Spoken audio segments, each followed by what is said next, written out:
If you're familiar with psychical research, you're probably aware that modern spiritualism began in a particular place on a particular date, the 31st of March 1848 at Hydesville, Upper New York State.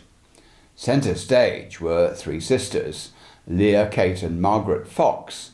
Their father, John Fox, a Canadian farmer, his wife and 6 children, had temporarily moved into an allegedly haunted farmhouse while their own home was built on adjacent land. But they were disturbed by noises in the night. On one occasion, Kate woke up screaming that a cold hand had touched her face, and bedclothes were pulled off the girls as they slept. Seeking an explanation, their father checked for loose floorboards and rattling windows, but without success. And before long, Catherine, aged 12, and Margaret, 9, reported contact with a spirit they called Mr. Splitfoot. Neighbours were naturally curious, and one of them came up with an alphabet code using knocks to converse with whoever was there. The result was that an entity calling himself Charles Rosner, a peddler, claimed that he'd been murdered in the house and his body hidden in the cellar. Later, a skeleton and peddler's trunk were found there. I covered this complex story in my 2018 YouTube documentary, How Old is Psychical Research? It's still available, so I'm not going to repeat the details here. The point is that it sparked interest in spiritualism across the nation. One key character was the famous newspaper editor Horace Greeley, founder of the New York Tribune newspaper. Following the death of his son, Greeley invited the Fox sisters for seances and confirmed their psychic abilities in his newspaper, reporting they were in touch with the world beyond. The movement took off from there, and by 1859 there were reputedly over 10 million American spiritualists and 25,000 mediums, although skeptics made sport of tracking down fraudulent mediums and denying any truth in this national mania. Indeed, years later, Leah Fox herself saw the Hydesville manifestations as a great misfortune for her family. Well, now I've provided the background, I'm going to look at 2 individuals active during this formative period. Robert Hare was born in Philadelphia in 1781, the son of a brewery owner and state senator. He was a bright boy, taught at home by the founder of the Philadelphia Chemical Society, Dr. James Woodhouse. Subsequently, Hare became a chemistry professor in his own right. At only 20 years old in 1801, he gained international regard for inventing the oxyhydrogen blowpipe, a forerunner of the modern welding torch, the first of numerous inventions. Later, he was honoured with doctorates from Yale and Harvard, and he retired in 1847. Shortly afterwards, spiritualism took off, and he took up psychical research, being very much a skeptic. It was his duty to use his influence to stem the tide of this popular madness and gross delusion called spiritualism. And in 1855, just 3 years before he died, he published this book, Experimental Investigations of the Spirit Manifestations, and it proved very controversial, since he now accepted that the so-called gross delusion that he'd previously condemned was actually true. It's a substantial piece of work, and it's still in print. My edition is about 400 pages long, lacking page numbers, but there are 2,017 numbered paragraphs, and it's printed in the tiniest font. But the technical drawings are really interesting. It reflects the 14 months that Hare spent sitting with and testing mediums, but it's more than that, quite weird and wide-ranging, featuring verbatim evidence from deceased relatives and others. For example, his father contributes an interesting description of the location, nature, and structure of the afterlife. He includes the views of other researchers, such as John Edmonds, formerly the Chief Justice in the Supreme Court of New York State, and Nathaniel Talmadge, a US Senator whose 13-year-old daughter displayed mediumistic abilities.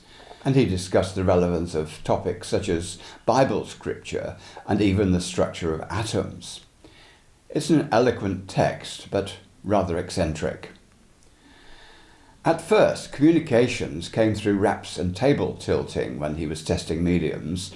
Simple queries were answered by 1 tap being a negative, 2 taps doubtful, and 3 taps affirmative, he reported. Questions were put and answers recorded as if coming from rational but invisible agents. Communications involved sitters reciting the alphabet and waiting for raps or tilts of the table to indicate letters that would form words and sentences.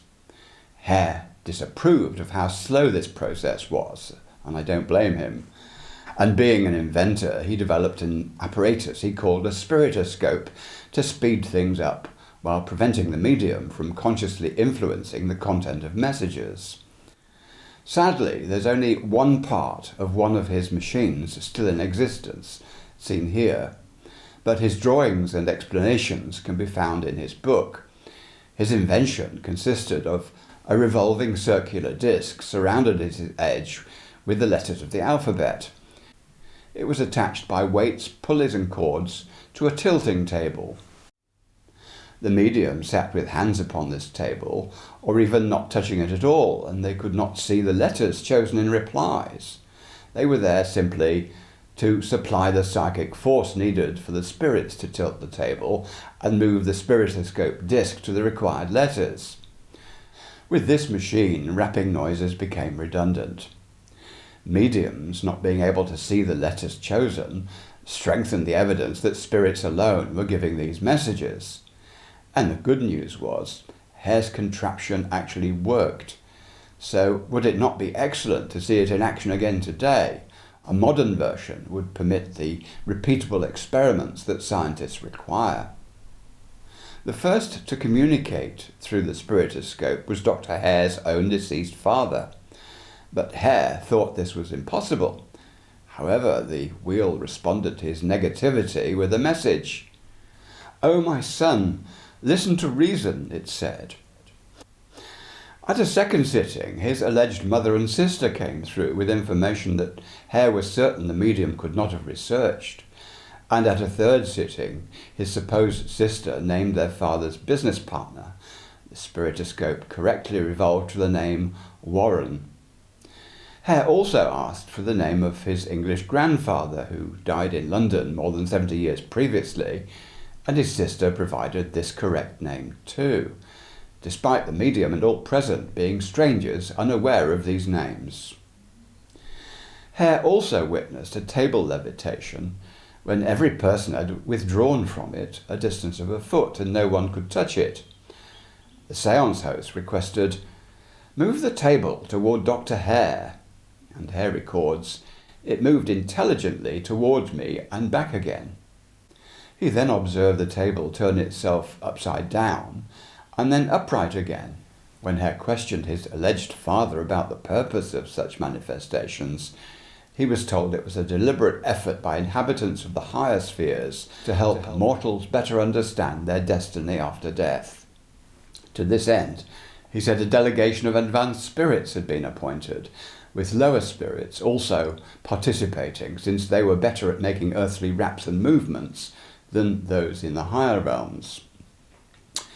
Dr. Hare asked why the manifestations had begun with the Fox sisters in Hydesville, and he was told that communication coming from the spirit of a murdered man would excite more interest among the living, especially in a neighbourhood where the existence of spirits would be more easily accepted, than in fashionable circles where prejudice against the supernatural was strong.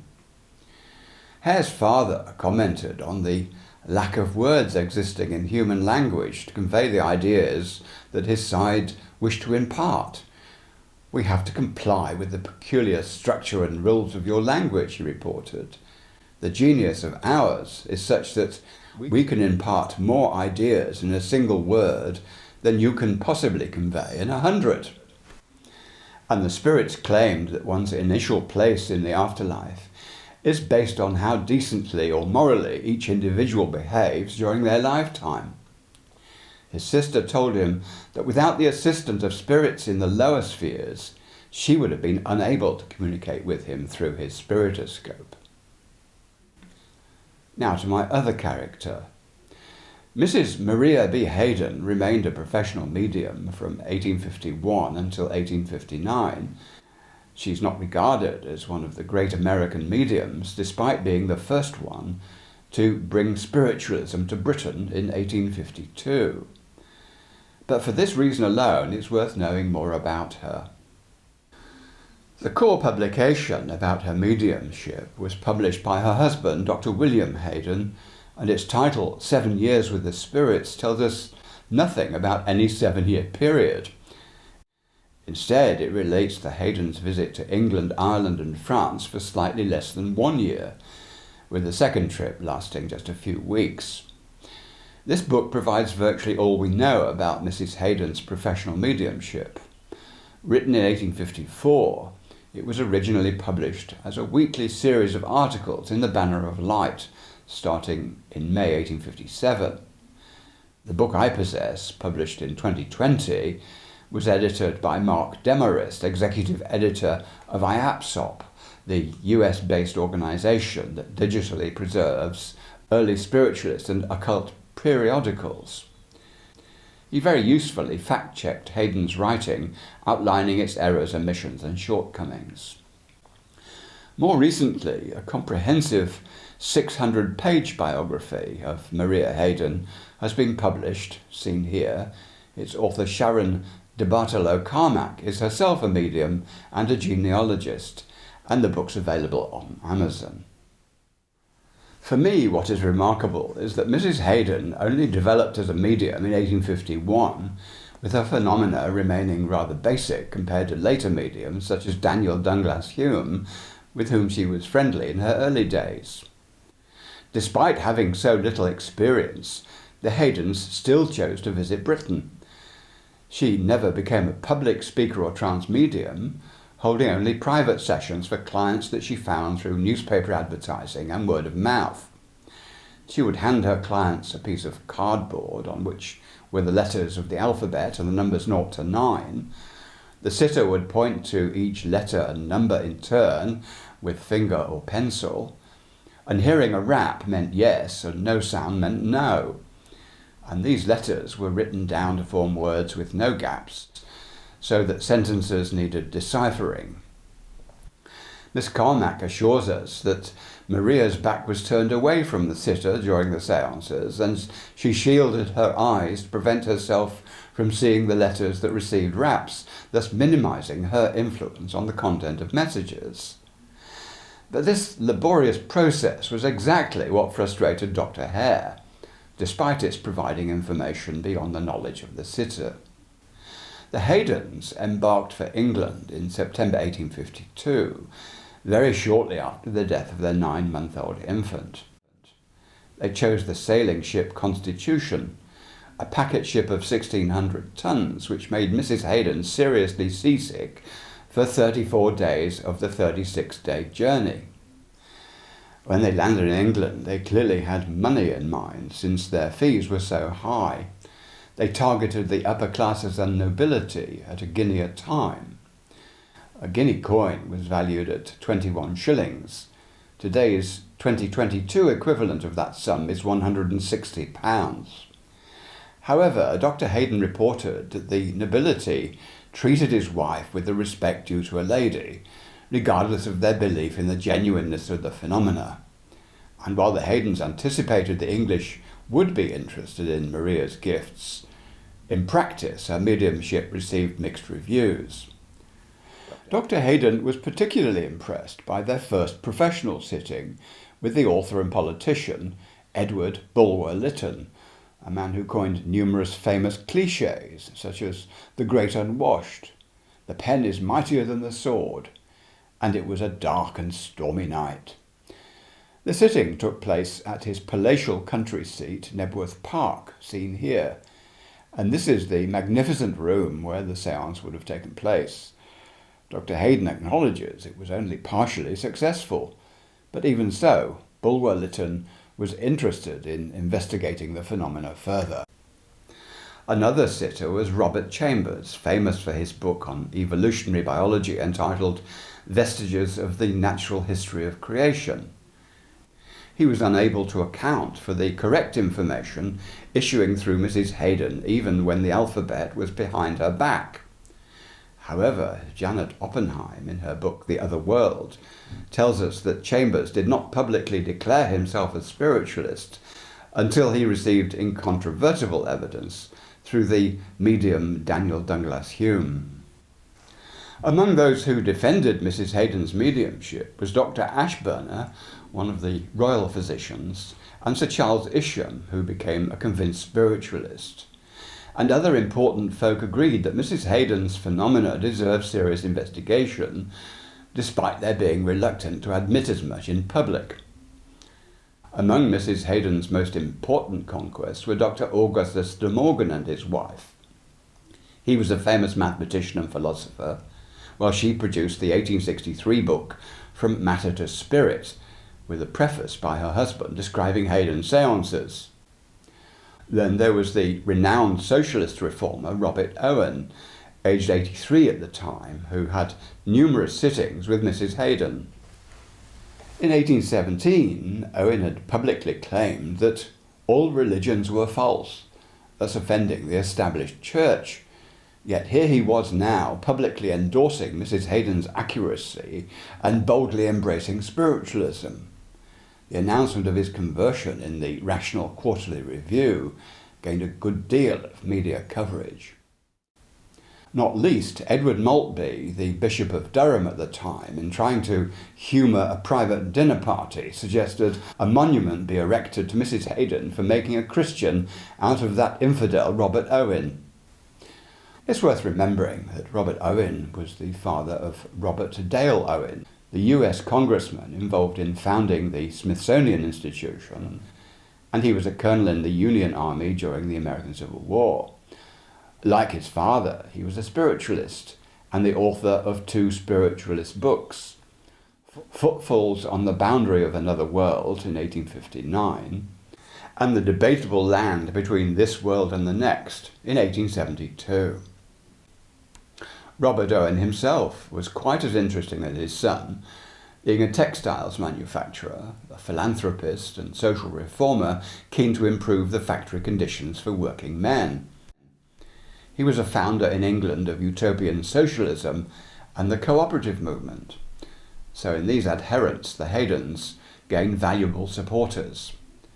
But it wasn't all plain sailing, far from it. For example, Mrs. Hayden was accused of mind reading rather than communicating with spirits. At one time, she crossed swords with a Dr. Elliotson, who publicly criticised a sitting that he'd attended and whom her husband described as fully determined to be a skeptic. Clearly, the will to disbelieve, which still exists today, is no new thing. And then there was Mr. G.H. Lewis. In the Leader newspaper, he declared Mrs. Hayden was an impostor, which led to lengthy press controversy regarding her phenomena, while Church of England clergy saw her mediumship as the work of the devil, with Kidd's monthly journal calling the Haydens blasphemous infidels. Even the Staid Quarterly Review and Blackwood's magazine joined the frenzy with claims of humbug, imposture. One day, a gentleman called on them, suggesting the suitability of Mrs. Hayden for being burnt at the stake as a way to stop what he called this hellish delusion. To quote Dr. Hayden, "Ministers came with their Bibles in their hands, exhorting us to flee from the wrath to come, since it was all the work of his satanic majesty." However, he also reported many of our best friends were Church of England clergymen. And to clarify the situation, Hayden added, "When we say persons were believers in the phenomena, we would not have it that they accepted the manifestations as spiritual, but simply that they acknowledged the wrappings were independent of trickery and fraud." For me, one of Mrs. Hayden's more interesting visitors was Anna Blackwell, a British writer, journalist and translator who became a spiritualist. After emigrating to the United States with her family for 4 years, she then moved to France to pursue a literary career. She was a Paris correspondent for newspapers for over 40 years, and she wrote poetry, fairy tales, and essays on spiritual subjects.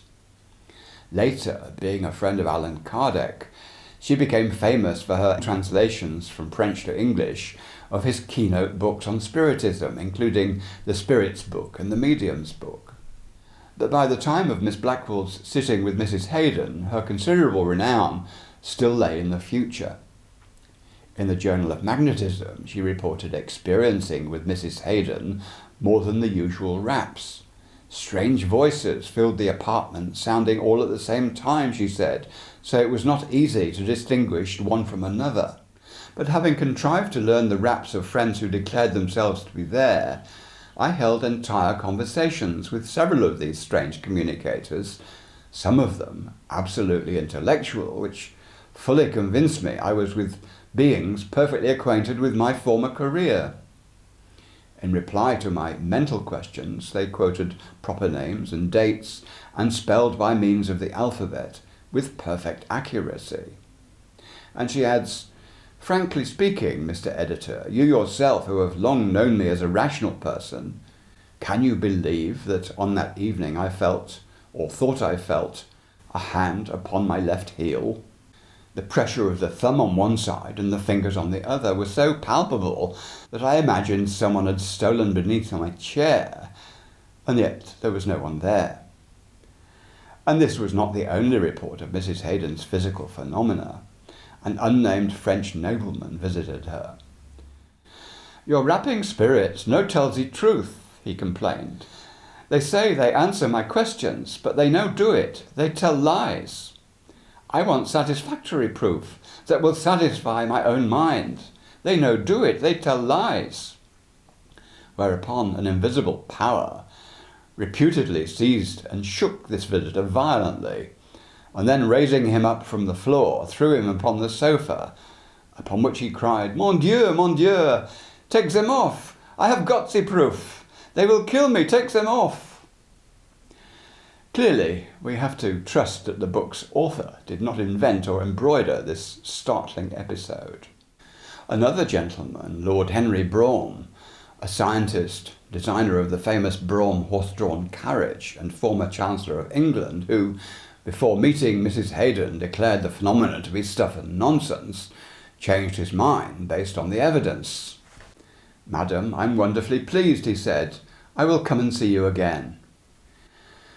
Now, despite their mixed reception, by the time the Haydens went home, they felt they'd achieved something, even if only among the upper classes. And in his final chapter 17, Dr. Hayden says, "Our enemies knew we were but two humble individuals, almost friendless at first and with strong public prejudice against us. They had little to fear from us in the way of retaliation, and therefore were lavish in their abuse." But don't misinterpret this declaration. He also claimed that in a few months their visit had sown more good than all the preaching of an army of clergymen, opening the minds of many to new and important truths. When the Haydens sailed home, this time they chose a steamship, the City of Manchester, which departed on the 14th of October 1853, just 2 days short of the date that they'd arrived the year before. And in 1855 they returned, leaving Boston on the 11th of April and setting themselves up at a prestigious address in London, 14 Connaught Square near Hyde Park, seen here. Dr. Hayden tells us, during our absence, much of the interest in the phenomena had subsided. Consequently, the callers were not numerous. So they returned home less than 7 weeks after arriving. Hayden also blamed a benefactor who failed to provide the expenses for the trip that had been promised. Subsequently, the Haydens turned to the medical profession. He built a spa and manufactured herbal concoctions. She became a clairvoyant physician to the wealthy and famous, including, as it happens, Horace Greeley. But with regard to the London scene, it was untrue that interest in spiritualism had waned, as the Haydens had claimed. when Daniel Douglas Hume arrived to demonstrate levitation and other remarkable mediumship phenomena a month before the Haydens returned, London's interest had flared up again. He simply outperformed the Haydens, making them redundant. On their return to Boston the first time, none other than Dr. Hare, with his Spiritoscope, arrived to request sittings, and his sittings confirmed that Mrs. Hayden's mediumship was genuine, as also, incidentally, was that of Leah Fox. At one sitting with Mrs. Hayden, a message came from an entity identifying himself as C.H. Hare, but Dr. Hare didn't recognise the name. Could it possibly be the son of his cousin? Dr. Hare had been unaware of this young man's demise, only later discovering that he'd been shipwrecked and died at sea. Now this was important, as it contradicted the theory that the sitter's subconscious mind provided mediums with their information. Not knowing of his cousin's son's death surely strengthened the spirit hypothesis. Hare wrote, "When ideas exist neither in the medium's mind nor in mine, this cannot be explained by psychological subterfuge." In due course, Dr. Hare developed mediumistic skills of his own, which he demonstrated with the following example. At 1 a.m. on the 3rd of July, 1855, when he was staying 85 miles outside Philadelphia at Cape May, he knew his friend Mrs. Gourlay would be conducting a séance in the city using her Spiritoscope, even at that late hour. So he mentally asked his deceased sister to go to Mrs. Gourlay to request Dr. Gourlay to perform an errand for him at the Philadelphia Bank. At 3:30 later that day, his sister returned to him, reporting through Hare's own Spiritoscope that the errand had been undertaken. And on its return to the city, Mrs. Gourlay confirmed that Hare's sister had interrupted her séance with a message, leading to her husband's visit to the bank. This exactly matched what Dr. Hare's sister had communicated to him earlier in the afternoon. It was as though two Spiritoscopes had been talking to each other. At the end of Dr. Hare's book, he concludes, "No evidence of any important truth in science can be shown to be more unexceptionable than that which I have received, that heaven is really at hand, that our relatives, friends and acquaintances, while describing themselves as ineffably happy, are still progressing to higher felicity, and while hovering aloft in our midst, they're taking an interest in our welfare with an augmented zeal or affection, so they may be a solace to us in spite of death." Not surprisingly, this statement brought him under attack from fellow scientists. One denounced him for insane adherence to gigantic humbug, and while Hare put up a courageous defence, his reputation was damaged, as evidenced by this obituary in the Philadelphia Ledger following his death on the 15th of May, 1858. It praised his scientific achievements, but concluded that due to, quote, "a worn and wearied mind, Hare had suffered delusions in his old age, believing it possible to communicate with the dead." Clearly, the editors needed no evidence from Hare in order to have this opinion.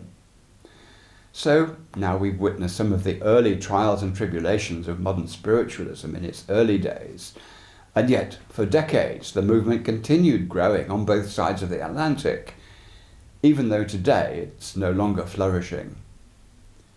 Thanks for listening.